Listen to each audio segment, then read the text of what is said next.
Hey friends. Okay, so this is Lucas, and I'm gonna do an impromptu video right now about choosing a camera lens for your operation, for your camera body.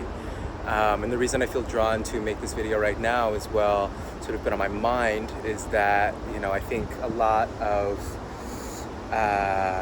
deep things are processing and metabolizing and percolating in the deeper subconscious of our society, of our species, reflected externally, socially and everything, politically, environmentally, and all that good stuff. So, and I, as a photographer, I guess, some know me by, or artist or whatever, feel that it is of utmost importance to document these times and to participate in that creative process, particularly with documentation, because there is something so powerful in that process where it's beyond ourselves. So yeah, right now here I'm at the Queensboro Bridge in Brooklyn, Queens. I'm still getting used to the boroughs, thing of that nature, but that is beside the point. Basically, what you're seeing right now is through a wide-angle lens, and this is going to be sort of coming off the first video that I made, going into focal length and aperture, sort of describing the technicality and what those words even mean, and sort of how that comes out playing on the field, and what that comes out as, I suppose. So right now what you're seeing is I'm shooting this on an iPhone 11 Pro Max, and this is a wide angle lens. So if you were to look at the camera technicalities of all of this, you would see that this is a lower millimeter, which is the focal length. And yeah, so basically what you're seeing this on right now, this is a wide angle lens, is what they call it in the industry or whatever. So this would be technically a lower millimeter focal length. So what you're looking at right now, I'm shooting this on an iPhone 11 Pro Max with this camera. So this, what I would imagine, would be on a full frame sensor, a 35 millimeter DSLR or translucent DSLT camera. This would probably be something around an 11 or 12 millimeter focal length. The lower the number of the focal length, the wider it's going to be. So when we're talking about a fisheye lens or anything that they use wide for architectural type stuff, we're talking anywhere between 12 and we'll say 24 millimeter.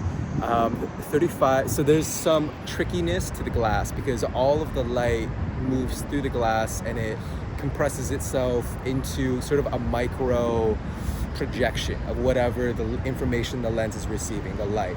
So basically, kind of how to describe this is, so it bends the image, as you can see what's going on around me, because this is the trade-off of a wide-angle lens, and it'll kind of warp the image. Sometimes faces and bodies and things of that nature might come off a little bit wonky or clowny, and that's sort of just what you're gonna get with a wide angle. If you really want to get a little bit more technical about it, I'm speaking for full frame cameras. So if you're shooting on an entry level camera, you want to look at the mirror size. A lot of what they make today is called APS. It's been a minute. I think it's APS-C. So that's a crop sensor camera. So basically, whatever number of the focal length that I'll be saying, you want to times that by 1.5 or 1.4, something of that nature. So basically, shooting through what this would be right now, technically, I'm going to nerd out a little bit here. So this focal length on a full frame camera, we'll say would be maybe 12 millimeters or something of that nature, maybe 14. But if you're shooting this on a crop sensor camera, you would have to have this would probably be like an 8 millimeter or something of that nature, because you have to compensate for the size of the mirror. And so there are pros and cons to crop sensor and full frame cameras, but I'll make another video for that, and that'll be fun. So basically though, there is a warp from wide angle lens that anywhere between 12 millimeter or so to 24 up to 35. So 35 millimeter focal length lens cameras, that is the average for photojournalism. And they use these lenses because they tend to be very precise and not distorting an individual's like their features, like their facial and bodily features, and it tends to be a pretty versatile lens, as well as wide enough to kind of get in there, but also not too wide so that you feel too far away from a subject when you're shooting up close.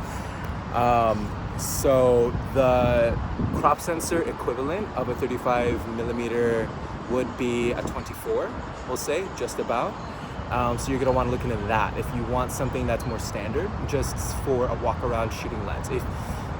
When you go into portraiture, you're technically oftentimes going to want to use more telephoto. And the reason for this is because it compresses the image through the glass. And because of that, there's more depth. And through that depth, you're able to isolate a subject a little bit more so. And through that subject isolation, that's, you know, kind of a big aspect, if not the fundamental aspect of portrait photography, is to isolate your subject and to tell the story of that, whatever it is you're showing. So yeah, to kind of get an idea with telephoto lenses is that it will be on a higher number of the focal length spectrum. So telephoto or portraiture lenses tend to be anywhere between 35 millimeter to 50 millimeter to 85 millimeter. Sometimes people often use like a 70 to 200, 2.8. That's a really standard industry, just a good lens to have in your bag. It really depends on the shooter and sort of how, you know, that's a zoom lens.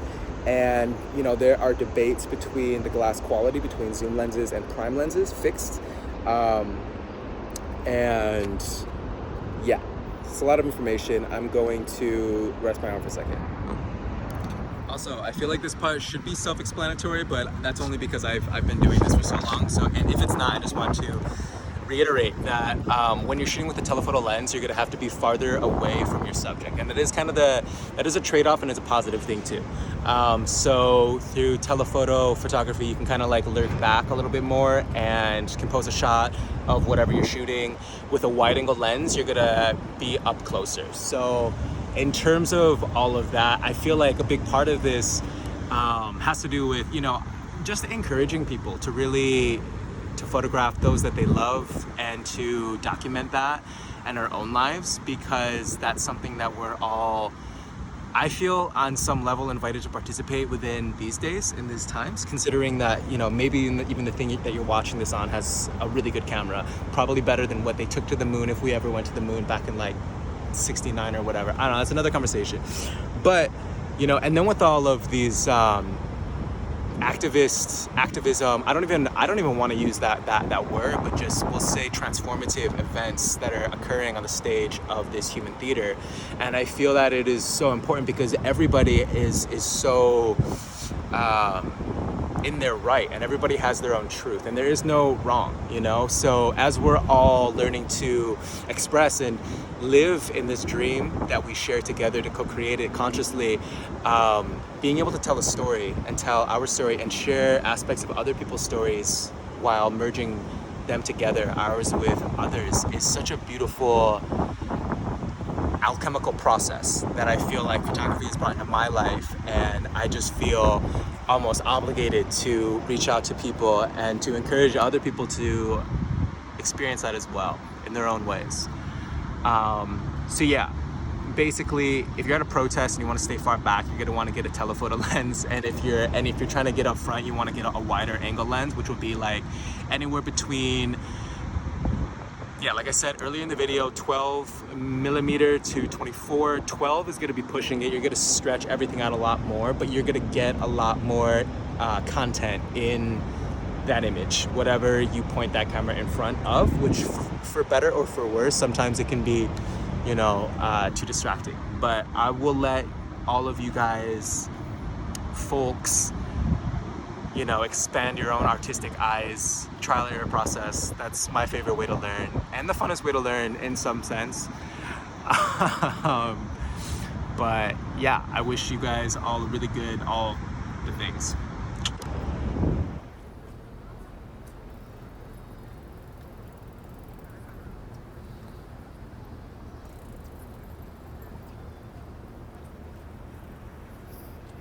And because I'm shooting this by myself right now, I won't be able to show you exactly through this camera or filming process right now exactly what a telephoto lens would look like. But when you move into portraiture mode on cameras, or like a lot of the cell phone cameras these days, it'll tend to zoom in a little bit more. And that is because it's trying to emulate the effect of a telephoto lens, where the compression of the image and the light and all of the image is more flat, I guess. Yeah, it flattens it. So that's why sometimes through these higher millimeter focal lengths for telephoto lenses, you'll see it'll kind of like make the face a little bit more wide as opposed to a wide angle compared to a telephoto. With a wide angle, you'll get the features more elongated almost in some sense, depending on where the glass and where your subject, sort of, it's always dynamic. And that's something that is sort of important to consider about photography, is that it is always dynamic. So when you're out there and you're shooting, whether that be a protest or your friends at a picnic or your loved ones or just walking around and having fun, you basically want it so that you're not always changing your lenses. And that's that's a pro of zoom lenses, but at the same time, when it comes to zoom lenses, you often sacrifice the glass quality and just the pristine crispness that comes with a lot of prime or fixed focal length lenses. So in my first video, I talked a little bit about aperture, which is essentially the size of the eye of the lens, which is, so the lower the number, let's say 1.4 or 1.2, 1.8, or even 2.8, we'll say, that's pretty wide open, considerably so on some lenses. That would be more ideal for letting light in low light situations and as well for isolating your subject. Portraiture photography tends to rely on wider open apertures and everything of that nature. So when it comes to choosing your lens, depending on the situation and the environments that you plan to be shooting in, you're gonna want to sort of pick and choose your lenses accordingly. And there's always going to be some type of trade-off. If there was a perfect lens glass that had everything, everybody would already buy it, or it would be madly overpriced. Either way, it's just sort of the learning process, the learning curve in some sense. But I'm trying to think if there's anything that I really have forgotten about right now. But I'm gonna add some images to this video as well, so you guys can kind of get an idea of what I'm talking about. I'll add some images with higher focal lengths, like a telephoto lens, compared to lower side with like a wide angle lens, and aperture as well. So you guys kind of get an idea with all of that. And I hope with this video, it will help people choose that lens, or maybe let the lens choose you. I don't know. Some people have been hitting me up about camera and photography related equipment, questions and inquiries, and I felt that just making a video to address all of it would be the best way to go about this. If you have any more questions, please let me know. I am so excited to share what I know about photography and this art of storytelling in this way. And yeah, and I don't really know what people don't know, what the general doesn't know. And we all have things that, even as somebody who's been practicing the art form of photography for over 10 years now, there's still so much that I don't know, and there's still so much that I'm learning every single day. And I think that, just kind of comes down to learning to always be humble and to act and carry our lives with humility, which I just learned that humo, I believe, is the Latin root for of the earth. So humility is to be of the earth as opposed to modest, which is just trying to make yourself small to fit in. I don't know, that gets a little bit, philosophical and all that good stuff. But yeah, I'm gonna cut this up together and we'll see how this looks. First five. I should have shot this in 4K next time. Hey guys, so this is the final portion of my lens video. And so basically, talking about the specifics from telephoto to wide angle lenses, what is for what, aperture for depth of field, everything of this nature. I've attached some images that will help you guys get a better idea as to the differences between telephoto and wide angle in terms of the glass compression, the depth of field, hopefully to kind of bring that a little bit into clarity as well and kind of, make sense of that. So I guess two of the questions that I get asked the most of from friends or people that feel inspired to begin this journey of photography is what camera brand or what brands to work with and where to buy equipment and like what to get in particular. So two things, I guess, to come to mind. primarily, in terms of brands and everything of that nature, I feel like I may have said this before in this video or another video, but there is really no such thing as a bad camera brand. There's only, if a photographer says that one is bad, it's only because they're not familiar with it, or you know, they may be personally confused by the ergonomics of that build and everything of that nature.